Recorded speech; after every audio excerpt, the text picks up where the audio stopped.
उजनी धरणातून भीमा नदीत 90,000 तर वीर धरणातून नीरा नदीत 10,000 क्युसेक वेगानं पाणी चंद्रभागा नदीत सोडण्यात येत आहे। चंद्रभागा नदीपात्रातील पुंडलिक मंदिरासह इतर मंदिरांनाही पाण्याचा वेढा आहे। चंद्रभागा नदीवर असलेला ब्रिटिशकालीन पूल ही पाण्याखाली गेलाय। प्रशासनाकडून नदीकाठच्या गावांना सतर्कतेचा इशारा देण्यात आलाय।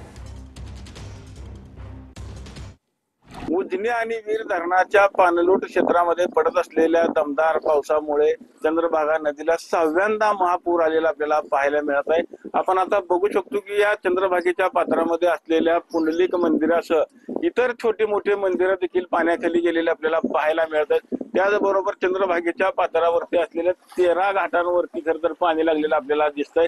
त्याचबरोबर आपण बघू शकतो की नदीच्या पलीकडे जर बघितलं तर इस्कॉनने देखील मोठा घाट खरं तर भाविकांकरता बांधला होता। त्या घाटावर देखील आता आज पाणी पुरलेलं आहे। तो घाट देखील पूर्णपणे पाण्याखाली गेलेला आपल्याला पाहायला मिळत आहे। पुणे जिल्ह्यामध्ये जर आज मोठ्या प्रमाणात पाऊस झाला तर ते पाणी त्याची जी आवक आहे उजनी धरणामध्ये येणार। उजनी धरणातून पुन्हा आज संध्याकाळपर्यंत पाणी सोडण्याची शक्यता वर्तवली जाते। त्यामुळे नदीकाठच्या लोकांना आता पूर्णपणे सतर्कतेचा इशारा दिलेला आपल्याला पाहायला मिळत आहे। चंद्रभागेच्या पात्रातून कॅमेरामन जगदीश सर, रवी लवेकर, TV9।